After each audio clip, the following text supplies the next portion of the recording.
రెడ్డి అనగానే సరే లోకల్గా ఉన్న వాళ్ళందరికీ కూడా తెలుసు, మీరందరూ బాగా పరిచయం. బట్ వేరే జిల్లాల్లో ఉన్న వాళ్ళకి, వేరే రాష్ట్రాల్లో ఉన్న వాళ్ళకి బాగా నోటెడ్ ఏంటంటే జేసీ ప్రభాకర్ రెడ్డి ఇంటికి నేరుగా పోయి ఆయన ఇంట్లో కుర్చీలో కూర్చున్నారే, అది ఇప్పటికీ పెద్దారెడ్డి అనగానే అదృశ్యమే గుర్తొస్తూ ఉంటుంది ప్రతి అందరికీ. ఎందుకు అంత డెసిషన్ ఆ రోజు? అంటే కొన్ని సందర్భాల్లో కొన్ని పరిస్థితులు బట్టి పోవలసి వచ్చినప్పుడు పోక తప్పదు. ఆ రోజైతే ప్రభాకర్ రెడ్డి ఉంటే మాట్లాడదాము కొన్ని విషయాలపైన అనేది ఉన్నది ఆలోచనతో. అక్కడ వినాక ఏం జరుగుతుంది ఏమనేది సెకండరీ, కానీ ఆ రోజు ఆయన లేడు. రోజు కూర్చొని అక్కడ ఉన్నటువంటి వాళ్ళని కూడా మందలించి రావడం జరిగింది తప్ప ఏరేది ఎలాంటి ఆడ చేసిండేది కూడా ఏం లేదు. అంటే రేపొద్దున ఒకవేళ ఆయన ఎమ్మెల్యే అయ్యి వాళ్ళ ప్రభుత్వం వచ్చింది అనుకోండి, సేమ్ అదే జేసీ ప్రభాకర్ రెడ్డి మీ ఇంటికి వచ్చి మీ కుర్చీలో కూర్చుంటాడేమో. ప్రభుత్వాలకు అధికారానికి ఘర్షణలకు దీనిలకు సంబంధమే లేదు. చాలామంది అనుకుంటారు మా ప్రభుత్వం వచ్చి మేము అది చేస్తాం ఇది చేస్తాం. ఎవరి ప్రభుత్వం వచ్చినా ఏం చేసినా మనలో ధైర్యం ఉండాల దాన్ని ప్రొటెక్ట్ చేసేకి. నాకైతే ఆ ప్రొటెక్ట్ చేసుకునే ధైర్యం అయితే నాకు ఉందని నేను అనుకుంటాను. గతంలో అన్నయ్య గారు ప్రతాప్ రెడ్డి గారు ఇదే తాడిపత్రి రైల్వే స్టేషన్లో హత్యకు, అప్పుడు ఫ్యాక్షన్ గొడవల్లో హత్యకు గురయ్యారు. అప్పటికి బహుశా మీరు జైల్లో ఉన్నట్టున్నారు, వేరే కేసులో మీరు జైల్లో ఉన్నారు. అన్నయ్య గారు ఇక్కడ వాస్తవం హత్య జరిగింది. సో అలాంటి దారుణమైన పరిస్థితులు మీరు ఫేస్ చేశారు. ఇప్పుడు ఆ ఫ్యాక్షన్ రాజకీయాలు కంప్లీట్ దూరంగా ఉన్నట్టేనా? ఉన్నట్లే కదా. మళ్ళీ ఎక్కడ కూడా మేము క్రైమ్ చేయాలనే ఆలోచన కూడా మాకు లేదు, చేయాల్సిన అవసరం కూడా లేదు. ఎందుకంటే మళ్ళా జనరేషన్ కూడా దాన్ని తీసుకోవాల్సిన పరిస్థితి వస్తుంది. అంటే మా పిల్లలకు కావచ్చు ఎవరికైనా కానీ తీసుకోవాల్సిన పరిస్థితి వచ్చింది. దాన్ని ఎంతసేపు ఉన్నా ఆ ఫ్యాక్షన్ అనేది నా వరకే నిలబడాలా అనేది నా ఆలోచన. మాతో ముగిసిపోవాలనేదే మన ఆలోచన. విధి వక్రీకరించితే ఎవరు తప్పించుకునే పరిస్థితి అయితే ఎవరికే ఉండదు. కానీ రీసెంట్గా మీరు ఒక స్టేట్మెంట్ ఇచ్చారు, అది కూడా పెద్ద సంచలనం అయింది. ఇన్ కేసు పరిస్థితి ఇలాగే కొనసాగితే రేపు మళ్ళీ మా ప్రభుత్వం వచ్చిన తర్వాత మళ్ళీ ఫ్యాక్షన్ మొదలు పెడతాను నేను. అంటే మా ప్రభుత్వం కాదు, ఏ ప్రభుత్వం వచ్చినా ప్రచారణ చేస్తా అని చెప్పిన. ఫ్యాక్షన్ మొదలు పెడతాను ఎక్కడ చెప్పలేదు, మీరు కావాలంటే చూసుకోండి. రాజకీయాల్లో అవసరం వచ్చినప్పుడు, ఇబ్బందికరమైన పరిస్థితులు వచ్చినప్పుడు ప్రచారణ అనేది అవసరం కూడా కాదు. ఏమంటే మేము ఓపెన్గా చెప్తున్నాం, కొంతమంది లీడర్లు అది చెప్పలేకపోయి ఉండొచ్చు. ఉనికి కోల్పోయినప్పుడు కానీ రాజకీయాల్లో అవసరం వచ్చినప్పుడు ఎదుర్కోలేకపోతే రాజకీయాలు మనం చేసి ఉపయోగం కూడా ఉండదు. ఏంటంటే ప్రతి ఒక్కరి మీద దాడులు చేస్తా, అక్రమ కేసులు పెడతా, అధికారులు బెదిరించుకుంటూ ఉంటే మనం ఇక్కడ నుండి ఏమి చేయలేకపోతే ప్రత్యర్థి బలపడతాడు. ఆ బలపడినప్పుడు లాస్ట్కు మన ఓటు అడిగేదానికి కానీ, మనం కంటెస్ట్ చేసినప్పుడు గెలిచేదాని కోసం కానీ, ఇంకోరిని మనం నమ్ముకున్న వాళ్ళ కోసం మనం అడ్డుపడలేకపోవడం కూడా ఒక అసమర్థునిగా చూస్తారు. అందువల్ల అవసరం వచ్చినప్పుడు ఏ నాయకుడు అన్నా కానీ, నేనే కాదు ఏ నాయకుడు అన్నా కానీ దానికి అడ్డుపడేదానికి ప్రయత్నం చేస్తాడు తప్ప వదిలేసే ప్రయత్నం అయితే ఎవరు చేయరు. ఇప్పుడు బేసిక్గా మిగిలిన ఎమ్మెల్యేలు ఉన్నారు, మిగిలిన ఎమ్మెల్యేలకు మీకు పూర్తి డిఫరెంట్ వాతావరణం ఉంటుంది కదా. అంటే ఇక్కడున్న అపోజిషన్లో ఉన్న, లేకపోతే మీ మీద ఓడిపోయిన జేసీ ఫ్యామిలీ, మీరు ఏ పని చేయాలన్నా అటువైపు నుంచి కొంత అబ్జెక్షన్, కొంత వ్యతిరేకత, కొంత తలనొప్పులు రెగ్యులర్గా ఉంటాయి కదా మీకు ఇక్కడ. అంటే ఓ కాన్షియన్స్లో ఒక విధమైనటువంటి అభ్యర్థులు ఉంటారు. అంటే నాకు తెలిసి ఈ కాన్షియన్స్లో రాప్తాడు, ధర్మవరం, తాడిపత్రి ఇక్కడ ఉండే వాతావరణాలు వేరు. ఇక్కడ ఉండేటువంటి వాళ్ళు ఏంటంటే ఈ ప్రాంతంలో ఎక్కువ ఫ్యాక్షన్లకు, షాడో నక్సల్స్కు, ధర్మవరము రాప్తాడైతే షాడో నక్సల్స్కు, ఫ్యాక్షనిస్టులకు, ఇవన్నీ రకరకాల కారణాల వలన ఈ జిల్లాలో బాగా నష్టపోయినారు. బేసిక్గా నేను ఇక్కడ ఇన్ఛార్జ్ వచ్చినప్పుడు నేను ఆలోచన చేసి వచ్చిన, ఎప్పుడు కూడా మన రెండు కుటుంబాలకు ఉన్నటువంటి వైరం కావచ్చు, రాజకీయ శత్రుత్వం కావచ్చు, ఏదన్నా కావచ్చు, దానిపైన మనం ఫైట్ చేయాలంటే గ్రామాలలో ఉండేటువంటి ఫ్యాక్షన్ను పైపు మళ్లించుకోకుండా కేవలం జేసీ కుటుంబాన్ని మనం వాళ్ళ అవినీతి కానీ, వాళ్ళ అక్రమ సంపాదన కానీ ఎక్కడి నుండి వస్తుంది దాని మూలాలు తెగొడితే తప్ప మనం ఇక్కడ రాజకీయం చేయలేము అనే ఒక ఆలోచన వచ్చింది. ఆలోచన వచ్చినప్పుడే మనం కూడా ఇక్కడ ఏం చేసినామంటే సాధారణంగా వాళ్ళకు ఉండేటువంటి ట్రాన్స్పోర్ట్ వ్యవస్థల పైన కానీ Yes, sir. బస్సులు లారీలు కానీ వాళ్ళకు ఉండే మైనింగ్ పైన కానీ ఒక ఆరా తీసినాం, అంటే సమాచారం తీసినాం. Yes sir. ఆ సమాచారం తీసినప్పుడు వీళ్ళ దగ్గర ఉన్నటువంటి ట్రాన్స్పోర్ట్లో ఉన్నటువంటి వాహనాలన్నీ BS3 BS4కి సంబంధించినవి. అవును. ఇవన్నీ దగ్గర దగ్గర 150 160 వెహికల్లు వీళ్ళ దగ్గర ఉన్నాయి.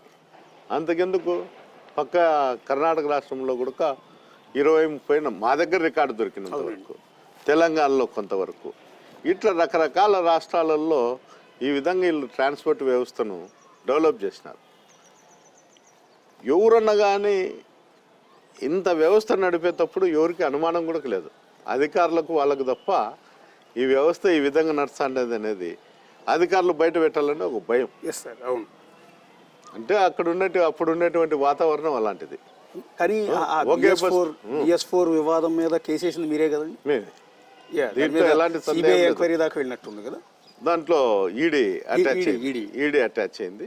అది ఎంతవరకు ఉందో నాకు తెలియదు, కానీ మిగతా డిపార్ట్మెంట్ల మీద అయితే మేము ఆరాధిస్తుంటాం. దాంట్లో ఉండేటువంటి మనకు పరిచయాలు తక్కువ, అది సెంట్రల్ గవర్నమెంట్కి సంబంధించినది. ఈ విధంగా రకరకాలుగా వీళ్ళ దగ్గర ఉండేది కాంట్రాక్టర్లు కూడా ఏం చేస్తారంటే నాగాల్యాండ్లోనో ఇంకో స్టేట్లోనో పోయి వర్కులు చేస్తా బ్యాంక్ గ్యారెంటీలు కూడా డూప్లికేట్లు పెట్టారు. బ్యాంక్ గ్యారెంటీలు కూడా డూప్లికేట్లు పెట్టేవాళ్ళు. దానిపైన ఈ మధ్య సిబిఐ కూడా ఎంక్వైరీ జరుగుతుంది. ఓకే.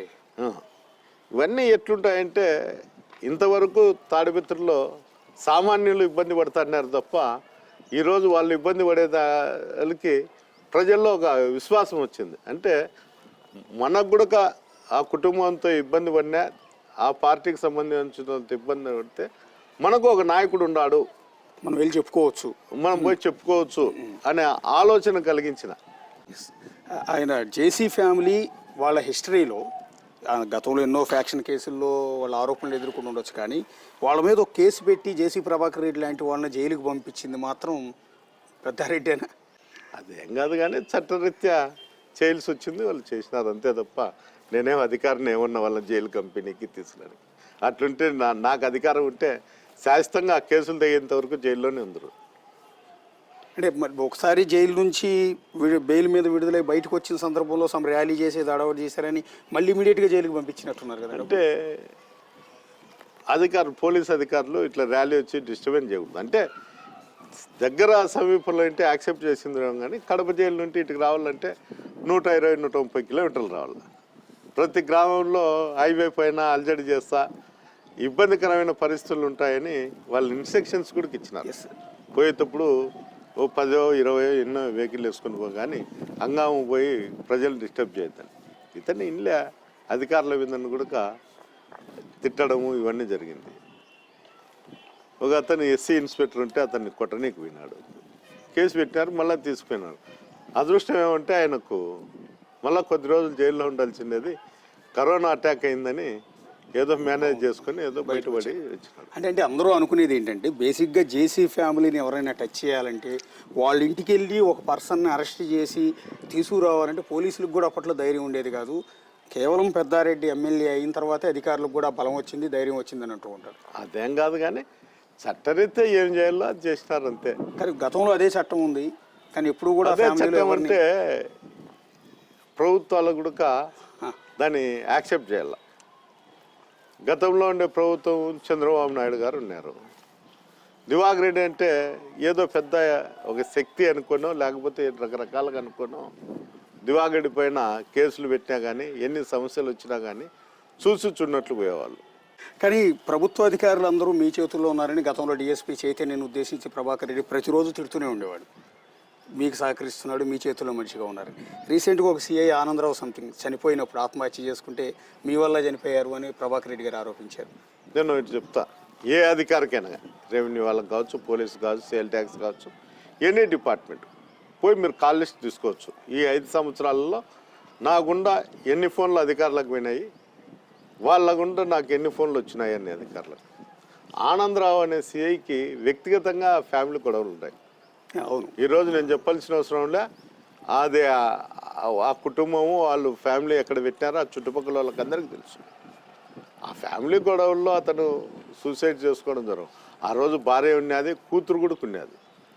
మేము చేసిండేది ఏం లేదు కానీ ప్రతి దానికి ఎవరన్నా కానీ రాజకీయంగా ఉనికి కోల్పోయేటప్పుడు ఎదుటి మనిషి మీద నిందలేయడం అనేది జరుగుతూనే ఉంటుంది.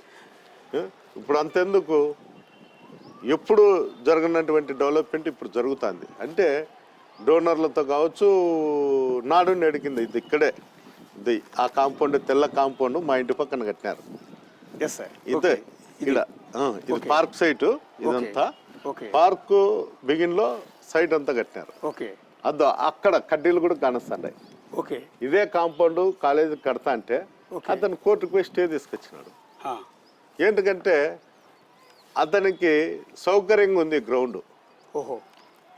వాళ్ళ అనుచరులు తాగేదానికి, తిరిగేదానికి, రాత్రులు వాళ్ళు ఏదన్నా మాట్లాడుకోవడానికి అది ఉపయోగపడుతుంది. ఇప్పుడు ఆ పిల్లలందరూ ఆడుకుంటున్నది ఆ గ్రౌండ్, కాలేజ్ గ్రౌండ్ అది. ఆ గ్రౌండ్ అదో ఆడ బేస్ మట్టం కూడా ఉంది. అక్కడ బేస్ మట్టం కూడా ఉంది, కడ్డీలు కూడా ఉన్నాయి. దానిపైన స్టే తీసుకొచ్చినాడు. ఏంటంటే ఆడ 70 మీటర్స్ రోడ్డు ఉంది, ఆ రోడ్లోకి వచ్చి కడతారనేది ఒకతో తీసుకొచ్చినారు. దాంట్లో 6 అడుగులు 7 అడుగులు అతని ఇల్లు కూడా పోయింది కాంపౌండ్ అంతా. మళ్ళీ ఇంత నీతులు చెప్పే చేసి కుటుంబము వాళ్ళ కాంపౌండ్ కొట్టేసుకోవచ్చు కదా, ఎంత పోయింటి అంత ఎంక్రోచ్మెంట్ లో. ఆ 70 అడుగుల రోడ్డు ఇడిచిపెట్టచ్చు కదా. ప్రతిసారి ప్రభాకర్ రెడ్డి ఒక అలిగేషన్ చేస్తూ ఉంటారు సార్, ఏదో ఇసుక క్వారీల దగ్గరికి వెళ్తూ ఉంటారు, అదంతా మీ చేతుల్లో నడుస్తున్న ఇసుక అంతా మీరు అమ్ముకుంటున్నారని. ప్రతిసారి అక్కడికి వెళ్ళటం, పోలీసులు అరెస్ట్ చేయటం. ఇసుక పెద్దారెడ్డి కనుసనాల వ్యాపారం జరుగుతుంది పదే పదే ఆరోపిస్తూ ఉంటారు. అంటే ఒక అబద్ధం చెప్పినా 10 సార్లు చెప్తే అది నిజం అనుకుంటారు కదా చూసే జనం. అది ఆ ఇసుక ఏంటి సార్? అది ఇసుక మీకు ఎందుకు లింక్ అవుతుంది? లింక్ ఏం లేదు కానీ ఇసుక అనేది గవర్నమెంట్ పాలసీ, నాకు ఎలాంటి సంబంధం లేదు. ఒకవేళ అట్లా సంబంధించి గవర్నమెంట్ పాలసీ లేకపోయింటే నేను తోలిందినేమో. నాకు అంత అక్రమంగా వ్యాపారాలు చేయాల్సిన అవసరం నాకు లేదు, నాకైతే లేదు. నా మనస్తత్వం కూడా అది కాదు. ఇతను పదే పబ్లిక్ ఏం చేయాలనుకుంటున్నాడంటే అతను రాజకీయ ఉనికి కాపాడుకునే దానికోసం. అతనికి వయసు లేదు, 73 ఏళ్ళు అతనికి ఉన్నాయి. వాళ్ళ అన్నకి 85, 84 సంథింగ్ ఎంతో ఉంది. వాళ్ళ అన్నకు ఆరోగ్యం కూడా సరిగ్గా లేదు, ఇతనికి లేదు. కానీ ఇతను ఎంతసేపు ఉన్నా బెదిరించుకోవడమో చేసుకోవడమో అతని కొడుకు రాజకీయాల కోసం ఇట్లాంటి ఆలోచనలన్నీ చేస్తాను. ఇంకోటి ఏమి, ఈ నెపంతోనే పదే ఇసుకని ఏమి ఇసుకే తోలితే పోలీస్ అధికారులు ఎంటుకుంటారు, విజిలెన్స్ వాళ్ళు ఏం చేస్తాంటారు, అందరూ ఏంటారు. ఇతనాటికి పోయి లేని గలాటలన్నీ చేస్తాంటారు, లాండ్ ఆర్డర్ ప్రాబ్లం వస్తుందని పోలీసులు అడ్డపడతాంటారు. అంతకుమించి ఇక్కడ చేసిండేది ఏం లేదు. అంతేందుకు ఎవరో ఒకరు తోలుకుంటుంటారు, ట్రాక్టర్లతో మా కార్యకర్తలు తోలుకుంటారు, వాళ్ళు తోలుకుంటారు, అది ఇల్లీగల్కి తోలుకుంటారు. అంతెందుకు ఇక్కడనే ఉన్నాయి 4 ట్రాక్టర్లు. ఆ ఎండుకు పోయినప్పుడు నేను చూపిస్తా. వాళ్ళందరూ తెలుగుదేశం వల్లే. 5:30కు నువ్వు వస్తే నేను ఫండ్ లేచింటే అప్పటికే బుడు స్టార్ట్ అయిపోతుంటాయి. మళ్ళీ వాడు తోలుతాడని నేను 10 నిమిషాల్లో పట్టియచ్చు. అది కాదు కదా. కనిపించే ట్రాక్టర్లు జేసీ అనుచరులే సింపతైజర్లు ఎదురుగా ఉన్నాయి. సగం ఇసుక కూడా ఉంది ట్రాక్టర్లలో. ఒకసారి జూమ్ చేయండి. అదో 4 ట్రాక్టర్లు ఉన్నాయి, ట్రక్కులు ఇసుక కూడా కనపడుతుంది, ఇసుక ట్రాన్స్పోర్ట్ చేస్తున్నట్టు. 5 గంటలకే ఆ ట్రాక్టర్లు 5:30కే పోతుంటాయి. నేను 5:30 కల్లా లేచి ఏదో ఒకటి న్యూస్ వచ్చిందేమో ఎటువంటి ఉంటే చూసుకుంటూ ఉంటా. అప్పుడే అవి సౌండ్ వస్తుంటాయి. అవి పోయేది కూడా మా ఇంటి బ్యాక్ సైడ్ వద్దు, అక్కడే రోడ్డు ఉంది. అదే దూరం కూడా లేదు. ఈ ట్రాక్టర్లో ఇల్లీగల్గా ట్రాన్స్పోర్ట్ జరుగుతుంది.